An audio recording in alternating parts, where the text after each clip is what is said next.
It's a strange kind of heartbreak, having all the free time you dreamed of and wasting it. You make it through the day, you check the boxes, you come home with hours ahead of you, but they just dissolve. A blur of scrolling, snacking, background noise. And somehow, despite all that time, you still feel tired, still feel behind, still feel disconnected.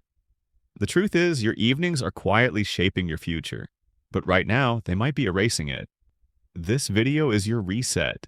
6 small shifts to reclaim your time, rebuild your identity, and finally start moving toward the version of you that's been waiting. Let's begin. Section 1. The Phantom Day. You ever reach the end of a day and feel like nothing really happened? Not because you were lazy, you did stuff. You replied to messages, showed up to work, survived traffic. But emotionally, it's like the day never landed. That's the Phantom Day. It looks full, but it feels empty. And when you carry that into your evening, it creates this low-level hum of anxiety, like something's unfinished, but you can't name it. That's where the closure ritual comes in. It's a 5-minute process to give your brain what it craves, a psychological stop. Here's how it works. At the end of each day, grab a notebook or open a blank note. Write down 3 things you actually did today. 1 thing that frustrated you. 1 thing that made you proud. Then give the day a name. Literally, like a chapter title. Tuesday, the quiet push. Friday, the friction. It may sound silly, but this little act grounds your mind. It tells your system, we're not lost. We live today. Once you do that, the pressure lifts. You're no longer stuck in a vague blur. You've put a period on the sentence, and now you've got space to feel again. Section 2. The dopamine debt. Most of what we call rest isn't rest at all, it's escape. A show running in the background. It feels like relief, but afterward you don't feel rested. You feel dulled. That's because you're racking up what I call dopamine debt. The brain loves cheap highs, but they come with hidden interest. Every tap, every click, every notification tells your nervous system, stay alert, stay stimulated. So even when you're off the clock, your body stays wired. The fix is quite interesting. It's a boundary I call 1 hour of real. For 1 hour each night, no phone, no noise, no screens, just real experiences. Reading, cooking, walking, journaling, drawing, sitting on the floor doing absolutely nothing. It doesn't have to be deep. It just has to be human.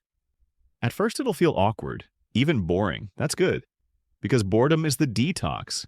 It's where your brain starts recalibrating. Over time, you'll notice something.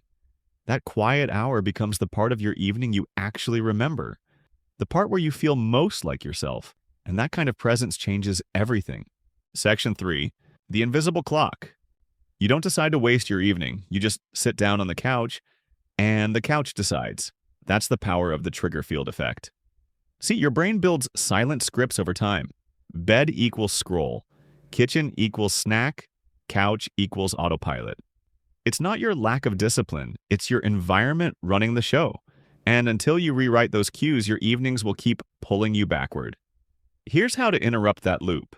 Reverse zoning. Take just one area of your space, a chair, a table, even a corner, and assign it a new identity. Not a place to relax from life, but to connect to it. Call it your thinking spot, your reset zone, your no-scroll seat. You can make it obvious. Change the light bulb color. Add a physical object you only use there, like a notebook, a candle, even a glass of water. This small shift does something huge. It tells your brain, when I sit here, I act differently. And you'll find that with even one tiny redesign, your space becomes an ally, not a trigger, because your environment isn't neutral. It's always teaching you something. Let it teach you peace. Section 4. The 9 p.m. slide. There's a moment somewhere around 9 p.m. It's where the evening either comes alive or completely disappears. You know the one. You're kind of aware. Not too tired yet. But instead of using that time, you get pulled into the black hole of your phone. By 11, you don't even know where you went. That's what I call the 9 p.m. slide. It's not about hours, it's about momentum. Lose it here and the whole night unravels. The fix is deceptively small. The evening gate. Choose one tiny ritual to begin your intentional night. Before 9 p.m., Maybe it's changing into soft clothes, turning off one light, making tea, pressing play on a playlist, lighting a single candle. Something sensory, something subtle. It doesn't matter what it is. What matters is that it's consistent. When you do it, you're not just starting a task, you're shifting energy. You're saying, the night belongs to me now. And when you control that one window, you start controlling the story of your life again. Section 5, the identity leak. There's nothing more frustrating than working all day to grow, and then spending your night acting like someone you're trying to leave behind. This is the identity leak. You're upgrading your mindset by day but losing alignment by night. And you can feel that gap. That's why we use a 5-minute reflection I call mirror minutes. Before you go to bed, pause. Ask yourself one question. Did tonight reflect the person I'm trying to become? No shame, no guilt, just notice. If the answer is no, that's not failure. That's data. Then ask, what would a future me have done for just 10 minutes tonight? That's your goal for tomorrow's evening, not a full overhaul. Just 10 minutes of alignment. Over time, these tiny shifts start stitching together a new identity.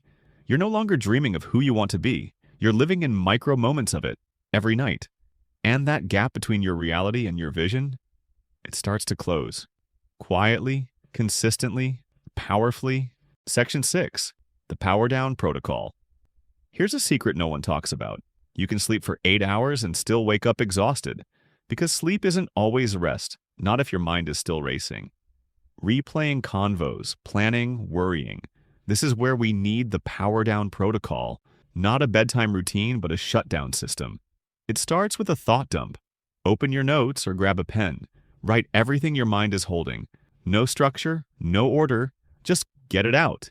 Then follow it with one line, your future anchor. Something simple, forward-facing, and kind. Tomorrow I move slowly.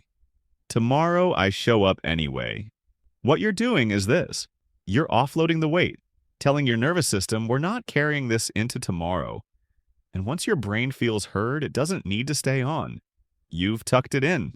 This is where deep rest actually begins. Not in the mattress, but in the release. Hear me out. You're not lazy. You're not unmotivated. Your evenings just weren't built to support who you're becoming. But now you have the tools. You've learned how to close your day, reclaim your space, protect your presence, and align with your future. And it doesn't start with a full lifestyle change. It starts with one moment tonight. Just 15 minutes. Light the candle. Sit in the silence. Do one thing on purpose, because momentum doesn't come from effort. It comes from intention.